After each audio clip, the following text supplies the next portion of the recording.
Hello guys, good morning and welcome to our channel philosophical study. सबसे पहले आप सभी को बहुत बहुत थैंक यू हमारे साथ जुड़ने के लिए। उम्मीद करूंगा आप लोग बहुत अच्छे हैं और आपका प्रिपरेशन बहुत अच्छे तरीके से चल रहे होंगे। तो गाइस, मेरा नाम राहुल मंडल है और स्वागत है आप सभी को आज इस सेशन में। तो आज हम लोग इस सेशन में बात करने वाले हैं कि एमपी सेट का आंसर की को हम लोग डिस्कस करेंगे। ठीक है, तो ये एग्जाम हुआ था 27 तारीख को। तो ये आज इस सेशन में हम लोग बात करने वाले हैं। ठीक है, लगभग 70 क्वेश्चन के बारे में हम लोग बात करेंगे। ठीक है, और बाकी जो 30 क्वेश्चन है उसके बारे में थोड़ा सा डाउट है मुझे भी। ठीक, तो वो एक बार क्लियर करके आप लोगों को नेक्स्ट सेशन पे प्रोवाइड कर दूंगा। ठीक है, तो चलिए, उम्मीद करता हूँ ये सेशन आप लोगों को अच्छा लगेगा। तो बिना किसी देर के सेशन को शुरू करते हैं। तो फर्स्ट क्वेश्चन हम लोग स्टार्ट करते हैं 54 से। ठीक है, तो according to Provagoras Onita Vidanbad, which of the following does not fit well in the frame? ठीक है, तो प्रभाकर का जो अनिता विधानवाद है वो निम्नलिखित में से कौन सा जो है सेंटेंस है वो फिट नहीं होते हैं। ठीक है, तो यहाँ पर नॉट लिखा हुआ था। तो each word has a meaning, मतलब प्रत्येक शब्द का अर्थ होता है। ये तो सभी ने एक्सेप्ट किया है, राइट। और the purpose of the word is to serve as a part of sentence, ये भी सही है अन्य विधान के बाद अकॉर्डिंग, राइट। और on hearing the words of a sentence we get the meaning of the words independent of the sentence which alone constitute the meaning of a sentence। देखो ये गलत है। देखो, वाक्यों में प्रयुक्त शब्दों को सुनने पर हमें शब्दों के अर्थ समझ आते हैं जो वाक्यों से स्वतंत्र होते हैं और यही वाक्यों का अर्थ कहलाते हैं, राइट। तो यहाँ पर इंडिपेंडेंट तो ठीक है, लेकिन यहाँ पर देखो alone constitute the meaning of the sentence, ये गलत है, राइट। तो ऑप्शन सी ये हमारा करेक्ट आंसर हो जाएगा, राइट। और देखो ऑप्शन डी पर जो है the meaning of a sentence is made up of the individual word meaning and there mutual relation, मतलब वाक्यों का अर्थ प्रत्येक शब्द के अर्थ एवं उनके पारस्परिक संबंध से बनता है, राइट। तो ये बिल्कुल सही है अन्य विधान पद के अकॉर्डिंग। तो यहाँ पर कौन सा फिट नहीं हुआ है वो है ऑप्शन सी, राइट। तो ये जो वाक्य है वो अभिधन्यवाद के अकॉर्डिंग यहाँ पर आ जाता है, राइट। ओके, तो अब नेक्स्ट क्वेश्चन पे आते हैं।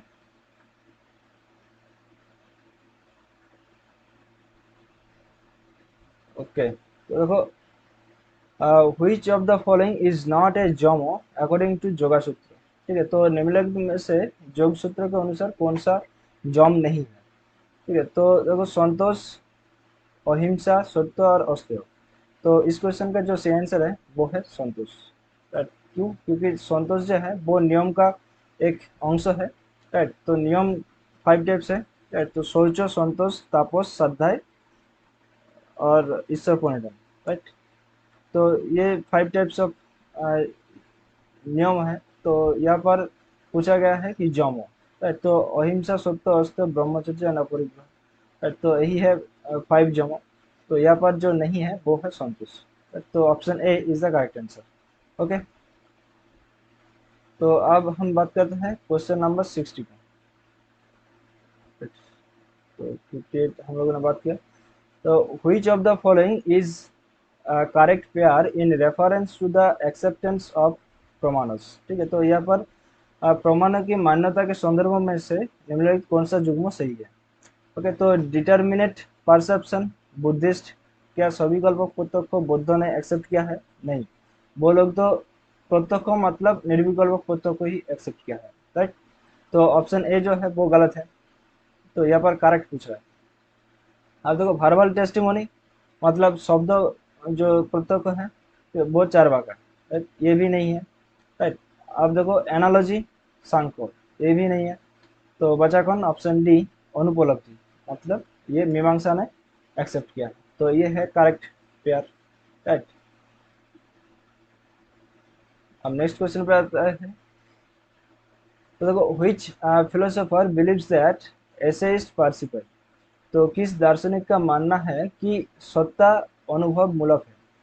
तो option A Plato, Kant, Berkeley और ह्यूम। तो ये तो बहुत ही सिंपल सा क्वेश्चन था, ठीक है। तो इस क्वेश्चन का जो सही आंसर है वो है ऑप्शन सी बार्कले।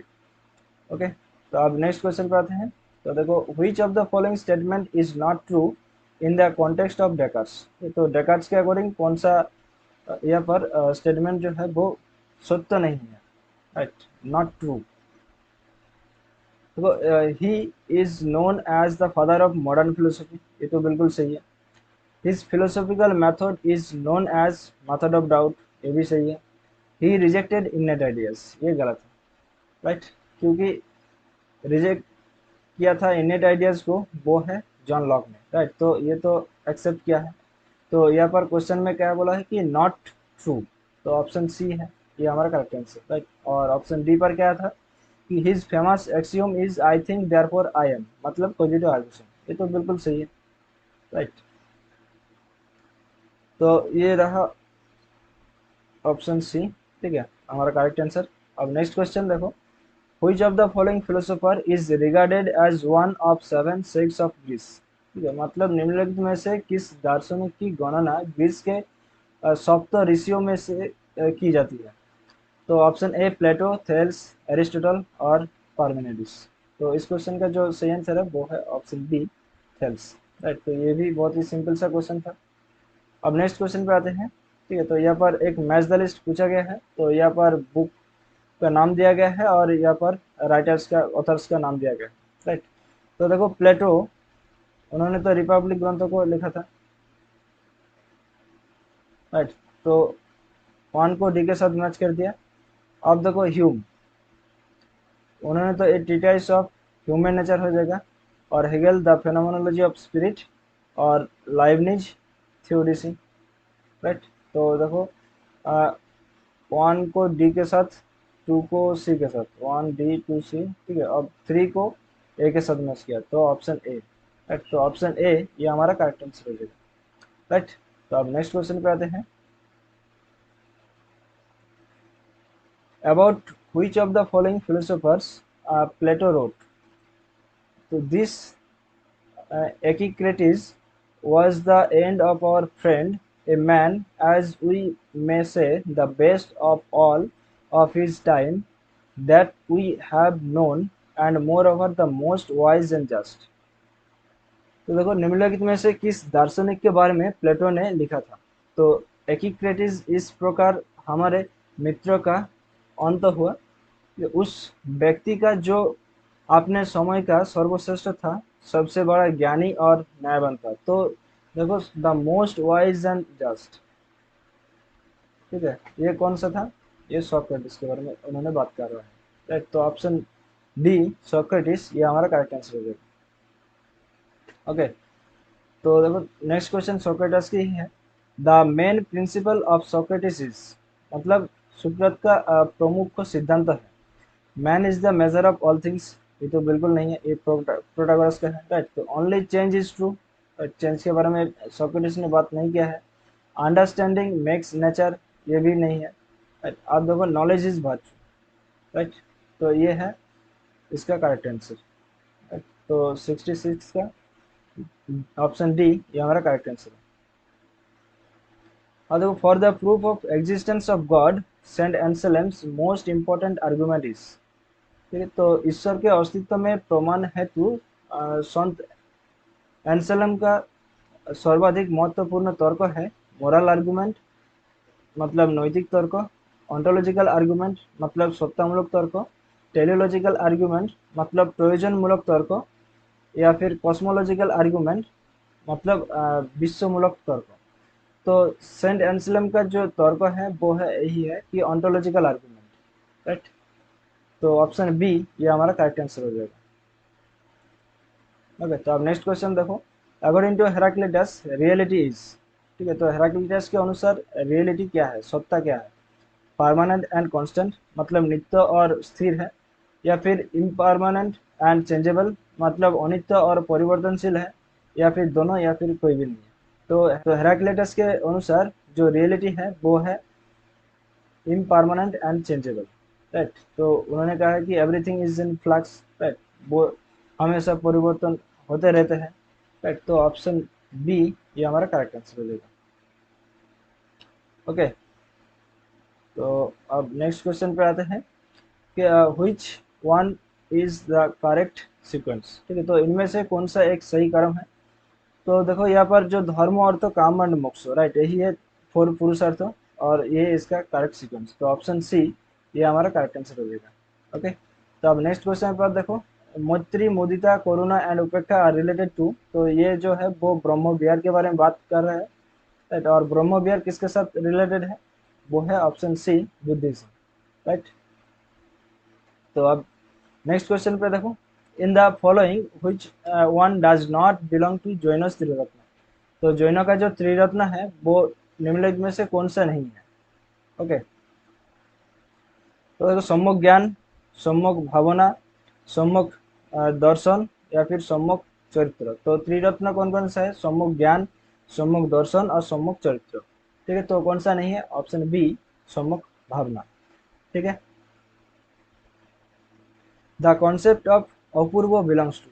ठीक है, तो अपूर्व का सिद्धांत तो कहाँ पर पाया जाता है? तो चारवाक दर्शन में, या फिर मीमांसा दर्शन में, या फिर जैन दर्शन पे, या फिर न्याय दर्शन में। तो इस क्वेश्चन का जो सही आंसर होगा वो है ऑप्शन बी, मीमांसा दर्शन में, राइट। तो अब नेक्स्ट क्वेश्चन पे आते हैं। तो कॉन्सेप्ट ऑफ लेस्सो हैज बीन डिस्कस्ड। तो लेस्सो का सिद्धांतों का विवेचन किया गया है चारवाक फिलोसफी में, जैनिज्म में, या फिर सांख्य में, या फिर उपयुक्त में से कोई नहीं है। ठीक है, तो लेस्सो का जो कॉन्सेप्ट है वो पाया जाता है जैन फिलोसफी में। ठीक है, तो इसके बारे में हम लोगों ने पहले भी बहुत सारे डिस्कस किया है। ओके, तो लेस्सो जो कॉन्सेप्ट है वो जैन दर्शन के साथ पाया जाता है। तो ऑप्शन बी ये हमारा करेक्ट आंसर है, राइट। तो अब त्रिपिटक का जो बौद्ध फिलोसफर का जो मूल टेस्ट है त्रिपिटक का, ठीक है, वो कौन सा भाषा में लिखा गया था? संस्कृत, प्राकृत, पाली, या फिर अ, अपभ्रंश। तो त्रिपिटक जो ग्रंथ है वो लिखा गया था पाली में, राइट। तो ऑप्शन सी ये हमारा करेक्ट आंसर है। आप देखो, संबोरा इज रिलेटेड विथ। तो संबोरा और निर्जरा, राइट, तो वो दोनों जो कॉन्सेप्ट है वो पाया जाता है जैन फिलोसफी में, राइट। तो वहाँ पर जो लिबरेशन के बात आते हैं वहाँ पर आप लोगों को ये मिल जाएगा। ठीक है, तो option A is the correct answer. तो आप देखो next question 78, which one is not वैदिक ऋण। ठीक है, तो निम्नलिखित में से कौन सा अ, वैदिक ऋण नहीं है? तो देव ऋण, पितृ ऋण, प्रकृति ऋण और ऋषि ऋण। तो देखो, जहाँ पर वैदिक ऋण बात होते हैं तो वहाँ पर देव ऋण की बात होती है, पितृ ऋण की बात होते हैं, ऋषि ऋण की बात होते हैं, लेकिन जो प्रकृति ऋण है वो बात नहीं करते हैं, राइट। तो ऑप्शन सी ये हमारा करेक्ट आंसर है। और देखो 79, व्हिच वन इज नॉट अष्टांगिक मार्ग। ठीक है, तो अष्टांगिक मार्ग निम्नलिखित में से कौन सा नहीं है? तो देखो, सम्यक दृष्टि, सम्यक संकल्प, सम्यक वाक। ठीक है, तो ये तीनों तो है, राइट, और लास्ट में जो ऑप्शन है सम्यक भावना, ये नहीं है। ओके, तो आप देखो next question, protector of Rta is. ठीक है, तो ऋतो के संरक्षक कौन सा है? तो अग्नि, उषा, वरुण, या फिर सूर्य। तो ऋतु का जो प्रोटेक्टर या फिर संरक्षक है वो है वरुण, राइट। ओके, तो अब नेक्स्ट क्वेश्चन पे आते हैं।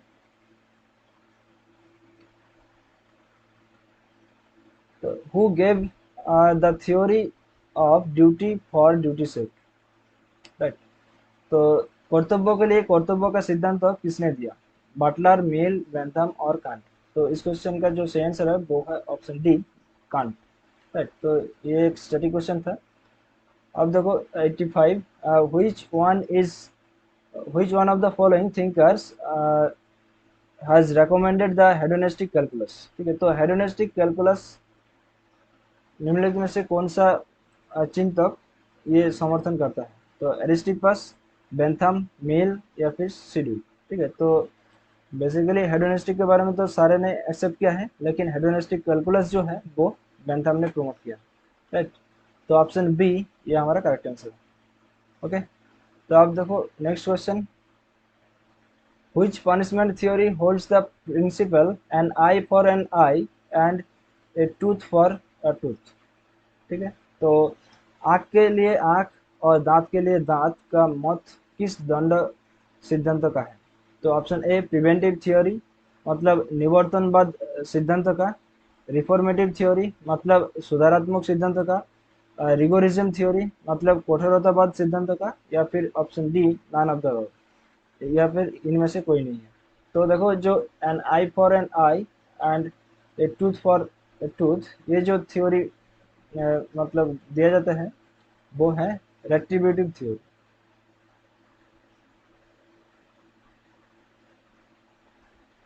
ठीक है, तो और ये रेट्रीब्यूटिव थ्योरी यहाँ पर ऑप्शन पर नहीं है, तो ऑप्शन डी ये हमारा करेक्ट आंसर हो जाएगा। ओके, अब देखो which philosopher has considered justice as a cardinal virtue. ठीक है, तो कार्डिनल वर्च्यू के बारे में बात किया है प्लेटो ने, राइट, तो ये तो सभी ने जानते हैं। अब देखो कार्डिनल वर्च्यू फोर टाइप्स है, राइट, तो जस्टिस, प्रूडेंस, टेम्परेंस, राइट, और एक है तो वो मुझे याद नहीं आ रहा है, तो जस्टिस जो है वो कार्डिनल वर्च्यू, वो प्लेटो हो जाएगा। ठीक है, ओके, तो अब next question, who gave the theory paradox of hedonism. तो पैराडॉक्स ऑफ हेडोनिज्म किसने दिया है? Jeremy Bentham, J S. Mill, Sidgwick, या फिर एच. स्पेंसर। तो इस क्वेश्चन का जो सही आंसर होगा वो है ऑप्शन सी, सिडविक, राइट। अब which of the following thinkers has stated that moral judgments are meaningless? कौन सा निम्नलिखित विचारकों में से किसने नैतिक निर्णयों को निरर्थक कहा है? तो option A Peter Ross, option B Noble Smith, या फिर ऑप्शन सी जी ई मूर, या फिर ऑप्शन डी एजे एयर। तो देखो मोरल जजमेंट्स आर मीनिंगलेस, या फिर मोरल सेंटेंस या फिर moral statements are meaningless, right, तो वो सब बात किया है एजे एयर ने इमोटिविज्म थ्योरी में। ठीक है, अब देखो under which branch does emotive theory comes. ठीक है, तो निम्नलिखित में से कौन सा ब्रांच में इमोटिव थ्योरी जो है वो आते हैं? तो कॉग्निटिविज्म में, या फिर नॉन कॉग्निटिविज्म, या फिर नेचुरलिज्म, या फिर डिस्क्रिप्टिव।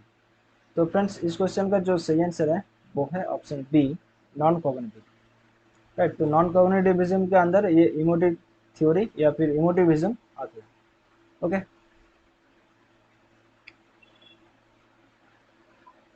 तो अब who has written the book the Buddha and Karl Marx. तो the Buddha and Karl Marx किसकी रचना है? तो option A Vivekananda, J Krishnamurti, Ambedkar, या फिर गांधी। तो इस क्वेश्चन का जो सही आंसर है वो है ऑप्शन सी, अंबेडकर। ठीक है, अब देखो अंबेडकर से एक क्वेश्चन और यहाँ पर लिया गया है कि what is the characteristics of Bodhisattva in new Buddhism. ठीक है, तो नव बौद्धवाद में बोधिसत्व की विशेषता क्या है? तो option A efforts for others emancipation मतलब दूसरों की मुक्ति का प्रयास करना, option B fight for the equality of all मतलब सभी की समानता हेतु लड़ना, या फिर option C take a life oath to serve the humanity मतलब मानवता की सेवा का जीवन व्रत लेना, या फिर नॉन ऑफ द अबव, या फिर इनमें से कोई नहीं है। तो देखो न्यू बुद्धिज्म का जो बोधिसत्व है वो यही है कि take a life oath to serve the humanity, right. तो ऑप्शन सी ये हमारा करेक्ट आंसर हो जाएगा। ओके, तो the statement religious experience is the essence of religion is given by which philosopher। क्योंकि धार्मिक अनुभूति ही धर्मों का सार है, तो ये किस दार्शनिक ने कथन दिया है? तो ऑप्शन ए गांधी, या फिर ऑप्शन बी केसी भट्टाचार्य, या फिर ऑप्शन सी राधाकृष्णन, या फिर ऑप्शन डी अम्बेडकर। ठीक है, तो इस क्वेश्चन का जो सही आंसर है वो है ऑप्शन सी, राधाकृष्णन। ठीक है, तो यहाँ पर मुझे थोड़ा सा डाउट है, तो आप एक बार गूगल से चेक कर लीजिए, या फिर आप अपने किताबों से एक बार ये सर्च कर लीजिए। ठीक है, तो मुझे जितना लगता है कि ये राधा कृष्ण नहीं होगा। ठीक है, आप लोग एक बार फिर से इसको चेक कर लेना। ओके, अब question number 95, the theoretical consciousness has four grades, whose theory is this. तो सैद्धांतिक चेतना के चार स्तर हैं, तो ये किसका सिद्धांत है? तो option A Tagore, option B M N Roy, option C Aurobindo, या फिर केसी भट्टाचार्य। तो theoretical conscious has four grades, ये है केसी भट्टाचार्य का, राइट। तो इसका जो 4 ग्रेड्स है वो स्पिरिचुअल है, एक सब्जेक्टिव है और एक एम्पिरिकल है, राइट। और एक क्या है मुझे थोड़ा सा याद नहीं आ रहा है, लेकिन इस क्वेश्चन का जो सही आंसर है वो केसी भट्टाचार्य होगा, ठीक है। मतलब the stage between mind and super mind is, ठीक है। तो मानस और अतिमानस के बीच का अवस्था है इंटेलेक्ट, इंट्यूशन, ओवर माइंड या फिर चित्त, ठीक है। तो माइंड से सुपर माइंड तक, ठीक है, उसके बीच का जो स्टेज है वो कौन सा है? तो देखो इंटेलेक्ट, इंट्यूशन और चित्त, ये तो इस माइंड से सुपर माइंड के बीच आते नहीं है, राइट। तो यहाँ पर जो बचा है ओवर माइंड, ये हमारा करेक्ट आंसर हो जाएगा, राइट। तो हायर माइंड, इल्यूमिन माइंड, तो ओवर माइंड और सुपर माइंड, राइट। तो ये जो है, ठीक है, यहाँ पर देखो ओवर माइंड जो है वो हमारा करेक्ट आंसर हो जाएगा। और इंटेलेक्ट, इंट्यूशन और चित्त ये तो इस स्टेज में नहीं आते, है ना। ठीक है, तो अब next question, essays on Gita is written by which philosopher. तो एसेज ऑन गीता किस दार्शनिक के द्वारा लिखी गई है? तो option A Aurobindo, option B Tagore, option C Radhakrishnan या फिर विवेकानंद। तो अरविंदो के द्वारा ये ग्रंथ जो है वो लिखा गया था, एसेज ऑन गीता, ठीक है। और the first thought should be means between ends and means, who thinks so। तो साधन और साध्य में प्रथम विचारणीय साधन है, तो ये किसका मत में विचार है, ठीक है। तो the first thought should be means between ends and means, तो हु थिंक्स दैट? तो जिद्दू कृष्णमूर्ति, गांधी, अरविंदो और राधाकृष्णन। तो मीन्स एंड एंड्स ये किसके साथ पाया जाता है? वो गांधी के साथ पाया जाता है, राइट। तो ऑप्शन बी ये हमारा करेक्ट आंसर हो जाएगा, ओके। तो अब क्वेश्चन नंबर 100, ठीक है। तो to whom who can say the second Buddha to a saint poet of the 19th century, ठीक है। तो ऊनविंश शताब्दी के किस संत कवि को दूसरा बुद्ध कहा जा सकता है? तो option A Bhima Bhoi, option B Jyotiba Phule, option C Narayana Guru या फिर ऑप्शन डी नामदेव, ठीक है। तो इस क्वेश्चन में मुझे लगता है कि भीमा भोई होगा, राइट। तो देखो क्योंकि यहाँ पर सेंट पोएट के बारे में पूछा गया ना, तो भीमा भोई एक पोएट है, राइट। तो और ये नया सिलेबस में ऐड हुआ है, ठीक है। तो इस क्वेश्चन का जो सही आंसर होगा वो है भीमा भोई, ठीक है। अगर मैंने जितने सारे क्वेश्चन को डिस्कस कर रहा हूँ, ठीक है, अगर आप लोगों को कुछ क्वेश्चन में डाउट है तो आप लोग जरूर कमेंट सेक्शन पर कमेंट करके जाइए, ठीक है, ताकि हम इसको दोबारा चेक करके आप लोगों को सही जो आंसर है वो आप लोगों को कन्फर्म बता सकें, ओके। तो देखो क्वेश्चन नंबर 101, ठीक है। Phenomenology is related to the study of. तो फेनोमेनोलॉजी किस प्रकार के अध्ययन से संबंधित है? कि लॉजिक, मेटाफिजिक्स और डिस्क्रिप्टिव स्टडी ऑफ कॉन्शियसनेस या फिर एपिस्टेमोलॉजी। तो देखो तर्कशास्त्र, तत्व मीमांसा और ज्ञान मीमांसा, इसके बारे में तो फेनोमेनोलॉजी नहीं है, राइट। तो फेनोमेनोलॉजी क्या है कि डिस्क्रिप्टिव स्टडी ऑफ कॉन्शियसनेस, मतलब चेतना का विचारात्मक अध्ययन, राइट। तो अब question number 102, which statement is true about phenomenology. तो निम्नलिखित में से कौन सा विषय फेनोमेनोलॉजी के अ, अंदर ये सत्य है, ठीक है। तो option A phenomenology is a system of philosophy, मतलब फेनोमेनोलॉजी एक सिस्टम है, मतलब दर्शन तंत्र है, ये तो बिल्कुल सही है। Phenomenology is a method of philosophy, यही भी सही है। और phenomenology is a philosophical attitude, ये भी सही है, तो राइट। क्योंकि देखो दोनों ऑप्शन अगर करेक्ट है तो तीसरा भी करेक्ट हो जाएगा, राइट। तो यहाँ पर और ऑप्शंस तो नहीं है, तो मतलब option D all of the above ये हमारा करेक्ट आंसर हो जाएगा, राइट। तो अब नेक्स्ट क्वेश्चन देखो, the scope of phenomenology is. Phenomenology का विषय क्षेत्र है, option a substance, things in itself only, appearances और इंटेंशनल थ्योरी ऑफ कॉन्शियसनेस। तो देखो द्रव्य या फिर स्वतःसिद्ध वस्तुमात्र या फिर प्रतीतिया या फिर चेतना का विषयापेक्ष सिद्धांत, ठीक है। तो इस क्वेश्चन का जो सही आंसर है वो है option D intentional theory of consciousness, ये the scope of phenomenology, okay. तो अब next question, which of the following pairs is correct, ठीक है, तो निम्नलिखित में से कौन सा पेयर जो है वो सत्य है। तो देखो ऑप्शन ए पर है सब्जेक्टिव आइडियलिज्म, वो बार्कले, ये तो बिल्कुल सही है। ऑब्जेक्टिव आइडियलिज्म प्लेटो, ये भी सही है। एब्सोल्यूट आइडियलिज्म हेगल, ये भी सही है। राइट, तो मतलब option D all of the above ये हमारा करेक्ट आंसर हो जाएगा। राइट, अब नेक्स्ट क्वेश्चन देखो, whose philosophy is called radical empiricism, ठीक है, तो किसका दर्शन रेडिकल अनुभववाद कहा जाता है, ठीक है, कि John Dewey, William James, CL Pitts और सीएलआर। तो इस क्वेश्चन का जो सही आंसर होगा वो है ऑप्शन बी विलियम जेम्स, ठीक है, तो ये एक सटीक क्वेश्चन है, तो आप लोगों को एज इट इज याद में रखना होगा। ओके, तो अब नेक्स्ट क्वेश्चन देखो, which one of the following is not a aesthetics existentialist, right, atheistic existentialist, तो कौन सा नहीं है। ओके, तो पहले हम लोग ये देख लेते हैं कि कौन सा है। राइट, कि निरीश्वरवादी अस्तित्ववाद।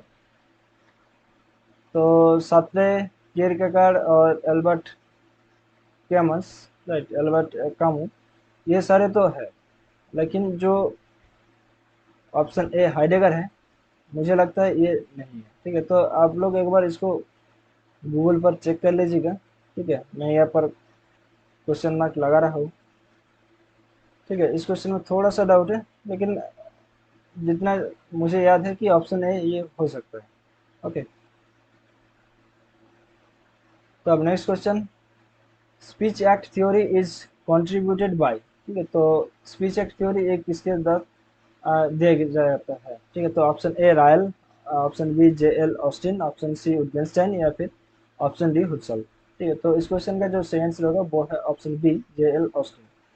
और logical atomism is known as the philosophical view of, तो लॉजिकल एटोमिज्म किसके, मतलब इतना आसान क्वेश्चन और कहाँ पर मिलेगा। ठीक है, तो ऑप्शन ए रासेल, ये हमारा करेक्ट आंसर हो जाएगा। ठीक है, तो अब देखो, which principle among the following has been discussed by Acharya Kautilya in the context of foreign policy.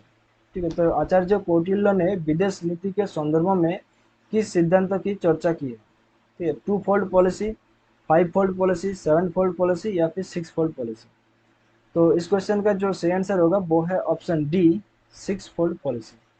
ठीक है, तो फॉरेन जो नीति है, ठीक है, फॉरेन पॉलिसी, ठीक है, वहाँ पर कौटिल्य ने सिक्स फोल्ड पॉलिसी के बारे में बात किया। ओके, तो अब next question, the number of forms of marriage to be found in ancient Indian scriptures are, कि प्राचीन भारतीय शास्त्रों में विवाह के कितने प्रकारों का उल्लेख किया गया है। तो ये जो प्रकार है वो है ऑप्शन ए आठ प्रकार के बारे में बात किया गया है। ठीक है, तो अगर आप लोग इसको एक बार गूगल पर सर्च करोगे तो एट टाइप्स ऑफ मैरिज वो आप लोगों को मिल जाएगा। ठीक है, ओके, तो अब ओके, तो अब नेक्स्ट क्वेश्चन, तो in the context of a state system how many types of detectives have been mentioned by Acharya Kautilya. ठीक है, तो आचार्य कौटिल्य ने राज्य व्यवस्था के लिए कितने प्रकार के गुप्तचरों का उल्लेख किया है, कि 12, 7, 10 या 9। ठीक है, तो इस क्वेश्चन का जो सही आंसर है वो है option D 9, 9 types of detectives has been mentioned by Acharya Kautilya. ठीक है, तो ये भी आप लोगों ने याद में रखो। ठीक है, अगर नौ कौन कौन सा है डिटेक्टिव्स टाइप्स, ठीक है, अगर ये आप लोगों को जानना है तो आप लोग एक बार गूगल पर सर्च कर लीजिए, तो आप लोगों को सारे मिल जाएगा। ठीक है, अब देखो question number 117, which of the following is not considered as a fundamental right by the Indian Constitution। ठीक है, तो इंडियन कॉन्स्टिट्यूशन के अकॉर्डिंग निम्नलिखित में से कौन सा राइट नहीं है। ठीक है, नॉट कंसिडर्ड लिखा है। तो six type of fundamental rights पाए जाते हैं। ठीक है, तो उनमें से देखो, राइट टू इक्वलिटी ये तो बिल्कुल है, राइट टू फ्रीडम ये है, और राइट टू कॉन्स्टिट्यूशनल रेमेडीज ये भी है। राइट, तो कौन सा नहीं है, कि राइट टू प्रॉपर्टी। राइट, तो राइट टू प्रॉपर्टी ये हमारा फंडामेंटल राइट नहीं है। ओके, तो अब आचार्य Vinoba Bhave explains Sarvodaya in the spirit of, तो निम्नलिखित में से आचार्य विनोबा भावे सर्वोदय की व्याख्या किस रूप में करते हैं। तो सर्वोदय को उन्होंने यूटिलिटेरियनिज्म, हेडोनिज्म, अंत्योदय या फिर डेमोक्रेसी। तो आचार्य विनोबा भावे ने एक्सप्लेन किया है सर्वोदय को अंत्योदय के हिसाब से, राइट। तो जो राशन आप लोगों को मिलते हैं अंत्योदय जो कार्ड होते हैं, ठीक है, उसके हिसाब से उन्होंने सर्वोदय को एक ये देखा है, ठीक है। अब question number 119, which of the following acts was passed in order to deal with specific situations pertaining to terrorism in India. ठीक है, तो भारत में आतंकवाद की विशिष्ट स्थितियों से निपटने की दृष्टि से कौन सा अधिनियम अ, पारित किया गया था? तो TADA, MISA, NJAC या फिर नॉन ऑफ द। तो इस क्वेश्चन का जो सही आंसर होगा वो है ऑप्शन ए, TADA। ठीक है, तो आप लोग एक बार ये सारे को गूगल पर सर्च कर लीजिएगा, ठीक है। तो और इसका जो फुल नेम है, ठीक है, वो आप लोग अपने कॉपी पर लिख लीजिएगा, ठीक है। ये आप लोगों का होमवर्क है।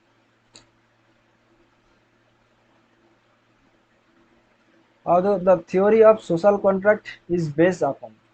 ठीक है, तो सोशल कॉन्ट्रैक्ट थ्योरी जो है वो किस पर आधारित है? ह्यूमनिज्म पर या फिर रैशनलिज्म पर या फिर दोनों पर या फिर इनमें से नहीं है? ठीक है, तो सोशल कॉन्ट्रैक्ट जो थ्योरी है वो बेस्ड है ह्यूमनिज्म और रैशनलिज्म दोनों के ऊपर ही वो बेस्ड है, राइट। तो ऑप्शन सी ये हमारा करेक्ट आंसर हो जाएगा। ओके, तो अब नेक्स्ट क्वेश्चन 1 2 3। ठीक है, तो प्लेटो asserts education the highest gift for mankind, therefore education for every child is compulsory। तो which type statement is this? कि प्लेटो शिक्षा के मानव के लिए सबसे बड़ा उपहार मानते हैं, इसलिए प्रत्येक बच्चे के लिए शिक्षा अनिवार्य है। तो ये किस प्रकार का कथन है? ये तो सत्य प्रकार का कथन है, राइट। ये ट्रू स्टेटमेंट है। तो ऑप्शन ए ये हमारा करेक्ट आंसर है। अब देखो next question 1 to 4, the qualities of the citizen of Plato's ideal state are. ठीक है, तो प्लेटो के आदर्श राज्यों के नागरिकों के गुण है। ये option A lawful ruler, brave soldiers, sober merchants या फिर ऑल ऑफ द। तो देखो citizen of Plato in ideas ideal state, तो देखो वहाँ पर रूलर भी रह सकते हैं, सोल्जर्स भी रहते हैं, और जो मर्चेंट्स मतलब जो व्यापारी है, राइट, वो भी रहते हैं। तो यहाँ पर जो क्वालिटी है वो सारे ही होना चाहिए, राइट। तो option D all of the above ये हमारा करेक्ट आंसर हो जाएगा। ओके, अब next question 1 to 6, which one of the Nozick's entitlement theory is out. ठीक है, मतलब यहाँ पर कौन सा नहीं है? ओके, तो प्रिंसिपल ऑफ जस्ट ट्रांसफर, ठीक है, मतलब स्थानांतरण का नियम, ये तो है। प्रिंसिपल ऑफ जस्ट एक्विजिशन या फिर जस्ट इनिशियल एक्विजिशन, मतलब प्रारंभिक अधिग्रहण का नियम, ये भी है। प्रिंसिपल ऑफ रेक्टिफिकेशन, राइट, तो ये भी है, मतलब principle of rectification of injustice, right, तो अन्याय के विरुद्ध सुधार का नियम, राइट, ये भी है। तो कौन सा नहीं है? Principle of enforcement, right. तो प्रवर्तन का नियम जो है वो यहाँ पर नहीं पाया जाता है। ओके, तो अब next question 1 to 8, the history of all hitherto society is the history of class struggle। तो this statement can be found इन, तो अब तक के समाज के इतिहास वर्ग संघर्षों का इतिहास है। तो ये कथन किस पुस्तक में पाया जाता है? कि दास कैपिटल या फिर कम्युनिस्ट मैनिफेस्टो में? ठीक है, तो यहाँ पर ये जो स्टेटमेंट है वो पाया जाता है कम्युनिस्ट मैनिफेस्टो में। ठीक है, तो ऑप्शन बी ये हमारा करेक्ट आंसर है, और ये जो स्टेटमेंट है वो दिया है कार्ल मार्क्स ने।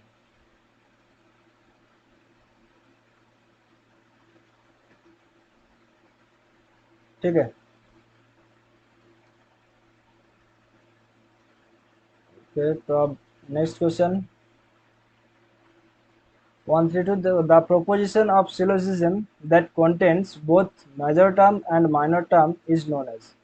तो देखो एक सिलोजिज्म में, ठीक है, जहाँ पर मेजर टर्म और माइनर टर्म दोनों ही रहते हैं, तो देखो जो मेजर प्रीमाइस और माइनर प्रीमाइसेस है तो वहाँ पर सिर्फ एक ही टर्म को पाया जाता है। यहाँ पर ये अगर मेजर प्रीमाइस है तो मेजर टर्म रहता है, माइनर प्रीमाइस है तो माइनर टर्म रहता है, राइट।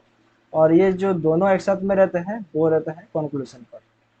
ठीक है, मतलब ऑप्शन सी कंक्लूजन ये हमारा करेक्ट आंसर हो जाएगा। ठीक है, कंक्लूजन पर मेजर टर्म और माइनर टर्म रहते हैं, राइट। और जो मिडिल टर्म है वो कहाँ पर रहते हैं, वो जो प्रीमाइसेस है उनमें से कहीं पर भी रह सकते हैं, राइट। मेजर प्रीमाइस में भी रहते हैं और जो माइनर प्रीमाइस है वहाँ पर भी रहते हैं। ओके, तो आप यहाँ पर देखो 133, ये तो if A and B are true statement and X and Y are false. ठीक है, तो X and Y are false, तो एक्स फॉल्स है। ओके, और यहाँ पर P and Q are not known, तो which one of the following is true. तो निम्न में से कौन सा सत्य होगा। ठीक है, तो अगर यहाँ पर हमारा जो पी का ट्रूथ वैल्यू है ये अगर ट्रू होता है तो भी फॉल्स होगा, अगर फॉल्स होता है तो भी फॉल्स होगा, राइट। तो ये ऑप्शन वन ये तो किसी भी तरह से नहीं होगा, राइट। अब देखो एक्स का जो ट्रूथ वैल्यू है वो फॉल्स है और यहाँ पर ए का जो ट्रूथ वैल्यू है वो ट्रू, राइट। तो अगर ये ट्रू है तो इसके पहले अगर नेगेशन है, राइट, तो ये फॉल्स हो जाएगा, राइट। तो अगर यहाँ पर क्यू का जो ट्रूथ वैल्यू है वो अगर ट्रू है, ठीक है, अगर ट्रू होगा तो ये जो स्टेटमेंट होगा वो इस तरह से होगा, ठीक है, ट्रू डॉट ट्रू, तो ये हमारा ट्रू हो जाएगा। अगर इसका ट्रूथ वैल्यू फॉल्स रहेगा, ठीक है, तो ये देखो दोनों जगह पर ही फॉल्स है और ये वेल का साइन दिया गया है तो ये क्या हो जाएगा, ये फॉल्स हो जाएगा, राइट। तो फॉल्स डॉट और यहाँ पर भी फॉल्स हो जाता है, राइट। तो फॉल्स डॉट फॉल्स मतलब ये फॉल्स ही होगा, राइट। अब देखो P well negation Q dot P.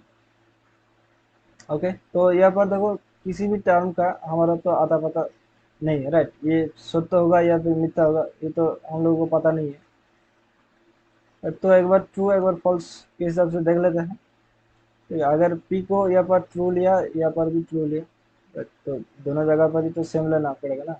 और ये क्यू को भी ट्रू लिया तो देखो यहाँ पर ये तो ट्रू हो जाएगा, तो इसके अगर एक फॉल्स है तो ये फॉल्स ये ट्रू हो जाएगा। ठीक है, फॉल्स ट्रू हो गया।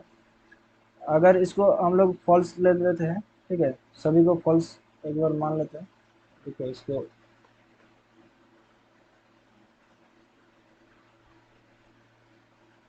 ठीक है, तो इसको अगर फॉल्स ले लेते हैं, ये फॉल्स है, ये भी फॉल्स है और ये भी फॉल्स है। ठीक है, तो देखो यहाँ पर ये तो डॉट है तो ये फॉल्स हो जाएगा। फॉल्स के आगे एक नेगेशन है मतलब ये सत्य होगा, राइट। तो और ये तो फॉल्स ही है, तो फॉल्स वेल सत्य मतलब ट्रू, तो ये तो ट्रू ही होता है, राइट। तो ऑप्शन सी जो है वो हमारा करेक्ट आंसर होता है, राइट।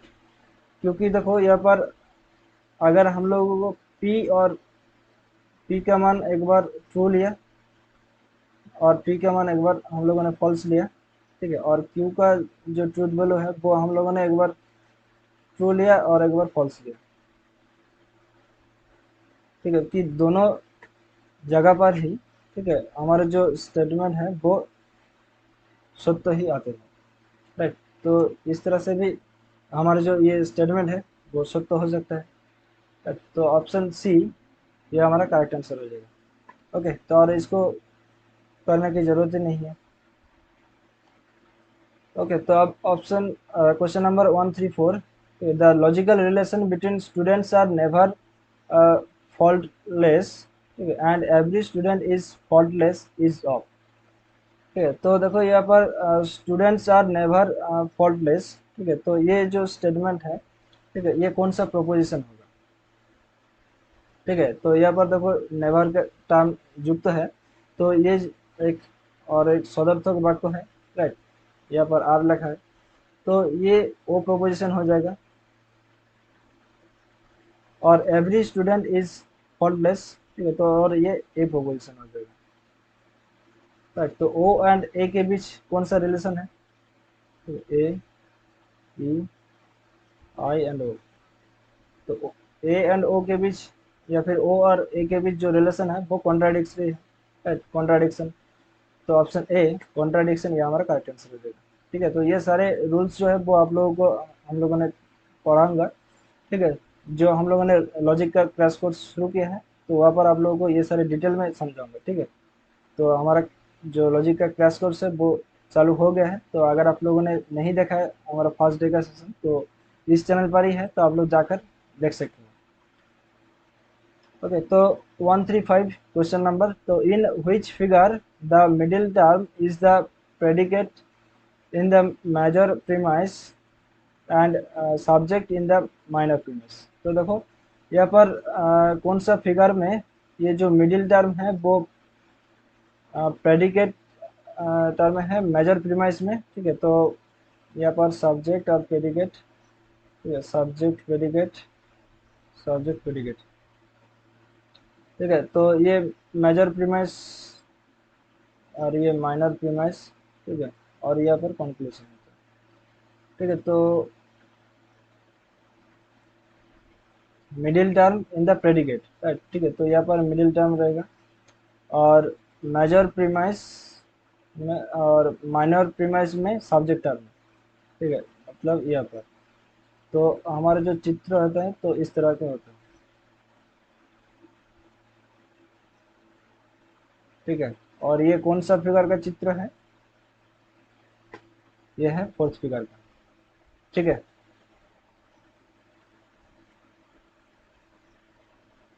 अब आते हैं क्वेश्चन नंबर 136। तो which one of the following propositions has been inferred from all birds are living beings by observation। ठीक है, तो ऑब्जर्वेशन के द्वारा all birds are living beings ये कौन सा इन्फर किया गया है? ठीक है, तो देखो ये ए प्रोपोजिशन है, राइट। और ए प्रोपोजिशन का ऑब्जर्वेशन कौन सा होता है? ई प्रोपोजिशन होता है, राइट। और जो स्टेटमेंट वाक्य जो दिया गया है, ठीक है, वहाँ पर जो प्रेडिकेट टर्म है, राइट, वो सिद्धांत पर जब आते हैं, मतलब जो इन्फर किया जाता है, ऑब्जर्व ऑब्जर्व किया जाता है, तो वहाँ पर एक नॉन लग जाते हैं, राइट। तो देखो all birds are living beings, तो ये कौन सा हो जाएगा कि नो बर्ड इज नॉन,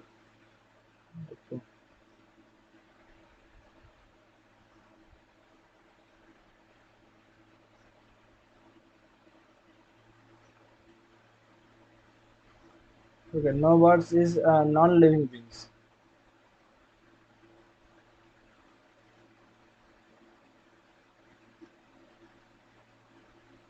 ठीक है, तो यही हो जाएगा।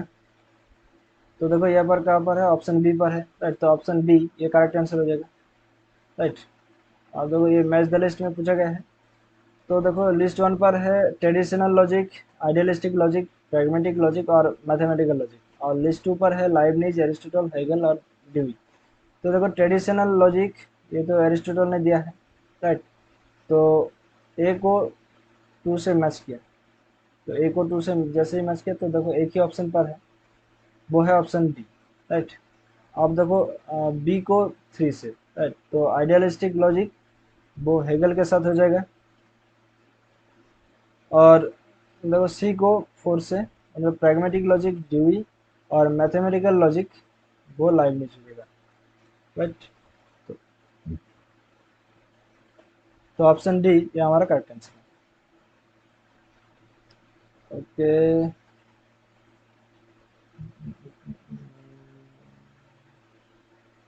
Okay, okay, okay. तो question number 141, in which part of Indian constitution freedom of press was granted under the broad spectrum of freedom of expression। मतलब भारतीय संविधान के किस भाग में अभिव्यक्ति को स्वतंत्रता के व्यापक स्पेक्ट्रम के तहत प्रेस की स्वतंत्रता प्रदान की गई थी? तो आर्टिकल 19 ए, आर्टिकल 5, आर्टिकल 12, आर्टिकल 10। ठीक है, तो ये एक स्टैटिक क्वेश्चन है, तो ये आप लोगों को याद में रखना चाहिए। ठीक है, कि यहाँ पर जो आर्टिकल 19 ए है ये इसका करेक्ट आंसर है। ठीक है, कि फ्रीडम ऑफ प्रेस। ओके, तो अब नेक्स्ट क्वेश्चन पे आते हैं। For which of the following reasons unnatural abortion can be called justified. ठीक है, तो निम्नलिखित में से किस कारण से अप्राकृतिक गर्भपात उचित कहा जा सकता है। टू मेंटेन फिजिकल ब्यूटी, शारीरिक सौंदर्य को बनाए रखने के लिए, या फिर option B to be free from the task of parenting, मतलब लालन पालन के कार्यों से मुक्त रहने के लिए, या फिर ऑप्शन सी लाइवलीहुड कॉन्टेक्स्ट, मतलब आजीविका के संदर्भ, या फिर इनक्लूडेबल डिजीज ऑफ फोएटस, कि भ्रूण का असाध्य रोग। तो यही है हमारा करेक्ट आंसर कि भ्रूण का जब असाध्य रोग है, ठीक है, उसको जब ठीक नहीं किया जा सकता तो वो जो अननेचुरल एबॉर्शन है वो जस्टिफाइड है। ठीक है, तो ऑप्शन डी ये हमारा करेक्ट आंसर हो जाएगा। अब क्वेश्चन नंबर 143, ठीक है, what is the literal meaning of euthanasia. तो यूथेनेसिया का शाब्दिक अर्थ क्या है। ए gentle and early death, experience, perception, या फिर नॉन ऑफ द। तो इस क्वेश्चन का जो सही आंसर है वो है option A gentle and early death. तो which philosopher of Norway began the deep ecological movement in the early 1970s concerning the ecology। ठीक है, तो नॉर्वे के किस दार्शनिक ने 1970 के दशक की शुरुआत में परिस्थितियों के विषय में गहन परिस्थितिकी आंदोलन शुरू किया था। पीटर सिंगर, अर्नेस, या फिर पॉल टेलर, या फिर नॉन ऑफ द। तो इस क्वेश्चन का जो सही आंसर है वो है ऑप्शन बी अर्नेस। ठीक है, अब देखो ये तो सारे स्टैटिक क्वेश्चन है, ये आप लोगों को, ठीक है, अगर नहीं भी आते तो भी कोई बात नहीं। ठीक है, आप लोग एक बार गूगल पर सर्च कर लीजिएगा। ठीक है, तो आप लोगों को ये सारे जो स्टैटिक क्वेश्चन है वो आपका आंसर मिल जाएगा। ठीक है, तो मैं एक बार बता देता हूँ। ठीक है, तो which section of the advocates act in Indian provides punishment for violation और non compliance of advocates code of conduct. ठीक है, तो ये सेक्शन 35 टू 36 हो जाएगा। ठीक है, और यहाँ पर देखो what is the rule made by the bar council of India regarding the duties of an advocate towards his client. ठीक है, तो ये जो रूल्स है वो है रूल 11 टू 33 पे ये आ जाएगा। ठीक है, यहाँ पर जो प्रोफेशनल एथिक्स आते हैं वहाँ पर ये सारे आप लोगों को पा जाएगा। ठीक है, मिल जाएगा। Who in the following has made it clear that cloning a human would be unethical। तो निम्नलिखित में से किसने ये स्पष्ट किया है कि मानव का क्लोन बनाना अनैतिक होगा। तो option A Aldo Leopold, option B doctor Sidgwick, या फिर ऑप्शन सी जेनो, या फिर option D doctor Wilmut and Roslin. ठीक है, तो इस क्वेश्चन का जो सही आंसर होगा वो है option D doctor Wilmut and Roslin. उन्होंने यहाँ पर अ, ये जो ह्यूमन क्लोनिंग के बारे में उन्होंने प्रोटेस्ट किया था। ठीक है, अब नेक्स्ट क्वेश्चन।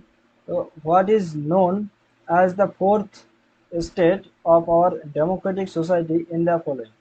ठीक है, तो निम्नलिखित में से हमारे लोकतांत्रिक समाज के चौथे स्तंभ के रूप में किस किसे जाना जाता है।